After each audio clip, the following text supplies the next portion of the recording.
مشکل کچھ نہیں ہوتا لیڈیز اینڈ جینٹلمین، یہ سب آج کل کی خالی سوچ ہے، اور میں آج آپ کو ایمانداری اور 1 سال کے تجربے سے کہہ سکتا ہوں کہ مشکل نام کی کوئی الفاظ ہوتا ہی نہیں ہے۔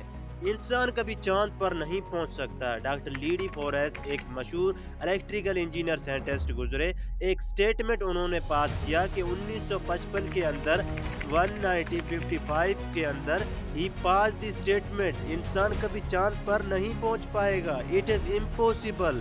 کیا کہہ رہے ہیں کہ انسان کبھی چاند پر نہیں پہنچ پائے گا، for a human being to cross earth globe, زمین خلا آسماں کے ایک ٹاپ سائنٹسٹ کہہ رہے ہیں۔ لیکن ایک بیرے نے یہ بات نہیں سنی اور پہنچ گیا ایک آدمی اپنا بستہ اٹھا کے، جس کا نام تھا نیل آرمسٹرانگ، 1969 کے۔ اس کے بعد تو اسپیس جرنی ایسی ہوئی کہ جیسے لندن سے پیرس اور USA جانا چاہتا۔ تو کیا چاہیے؟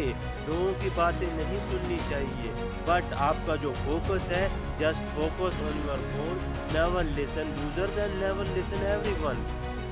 بیرون کیلوین بہت بڑے سائنٹسٹ ہوئے، ان کا سٹیٹمنٹ آیا کہ صرف پرندے ہوا میں اڑ سکتے ہیں، ہوا میں بھاری چیز کا اڑنا یا مشین کا اڑنا مشکل ہے، اٹ از امپوسیبل۔ کہ ہوا سے کچھ بھی بھاری ہو اور وہ اڑ سکے، دس از ناٹ امپوسیبل، کیونکہ گریویٹی اسے گرا دے گا۔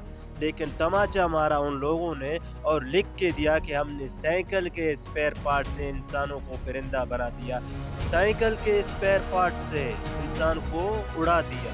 16 سال لگے رائٹ برادرز کو جہاز کو ایجاد کرنے میں، لیکن ان لوگوں نے اس کی بات نہیں سنی جو کہتے تھے کہ جو ہلکا ہے وہی اڑ سکتا ہے، باقی نہیں، بلکہ ان کی بات کو کان میں گھسنے نہیں دیا اور جہاز بنا ڈالا۔ My doctor told me I will never walk again. میرے ڈاکٹر نے مجھے کہا کہ تم کبھی چل نہیں سکو گی۔ My doctor told me you will never walk again. My mother told me I would, and I believe my mother rather than doctor. Wilma Rudolph ایک ایسی لڑکی تھی جن کو پولیو تھا، جن کو ڈاکٹر نے بولا تو چل نہیں سکو گی، لیکن ماں نے کہا تو چل سکتی ہے۔ اس نے کہا کہ میں نے ڈاکٹر کی بات نہیں مانی، میں نے اپنی ماں کی بات مانی۔ 3 اولمپک گولڈ میڈل جیتی ہے یہ لڑکی، 3 اولمپک گولڈ میڈلز، جس کو ڈاکٹر کہہ رہا ہے کہ تو چل نہیں سکتی، لیکن ماں کیا بولتا ہے؟ تو چل سکتی ہے، nothing is impossible۔ بہت چھوٹے تھے البرٹ آئنسٹائن، دنیا میں بڑے سائنسدانوں میں سے ایک ہوئے، بڑا عقل مند مانا جاتا تھا اس کو۔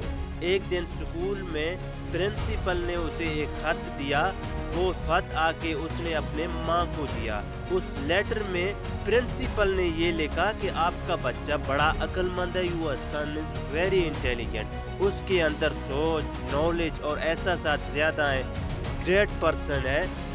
تو ہمارا اسکول، ہماری مینجمنٹ، ہمارا ٹیچر اس لائق نہیں ہے کہ ہم آپ کے بچے کو اچھی تعلیم اور اچھی تربیت دے سکیں۔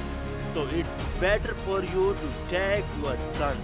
آپ اپنے بچے کو اپنے گھر میں پڑھائیے، ہم لائق نہیں ہیں کہ آپ کے بچے کو پڑھا سکیں۔ اور اس کی ماں نے پڑھتے پڑھتے آنکھوں میں آنسو آ گئے اور اپنے بچے کو کہا کل سے تو اسکول نہیں جائے گا، میں تیری پرورش گھر میں کروں گی، کیونکہ تمہارے ٹیچرز اپنے آپ کو اس لائق نہیں سمجھتے۔ بچہ بڑا خوش ہوا، موٹیویٹ ہوا۔ چند سال بعد اس کی ماں کا ڈیتھ ہوئی۔ البرٹ آئنسٹائن بڑے سائنسدان ہوئے۔ جب وہ اپنا مکان شفٹ کر رہا تھا، وہ اپنے آٹو بایوگرافی میں لکھتے ہیں کہ جب میں اپنا مقام شفٹ کر رہا تھا تو ایک ڈراز کے اندر مجھے ایک وائٹ کلر کا پیپر ملا، تو میں نے اسے دیکھا، فولڈڈ تھا، مجھے سمجھ نہیں تھا کہ کیا ہے، بہت پرانا تھا۔ جب میں نے اسے کھولا تو دیکھا کہ یہ وہی پرنسپل کا لیٹر ہے جب بہت سال پہلے ٹیچر نے میرے ہاتھ میں دیا، اور میں نے اپنی ماں کے ہاتھ میں یہ لیٹر دیا، اور وہ بڑی دھیان کے ساتھ اس خط کو پڑھنے لگے۔ جیسے ہی انہوں نے خط پڑھنا شروع کیا، اس کی آنکھوں میں آنسو آ گئے۔ اس میں لکھا تھا کہ تمہارا بچہ بے عقل ہے، بے وقوف ہے، یہ ہمارے اسکول میں پڑھنے کے لائق نہیں ہے، اس کو آج کے بعد ہمارے اسکول میں مت بھیجنا، اس کی دیکھ بھال خود کرنا۔ ماں نے الٹا پڑھا،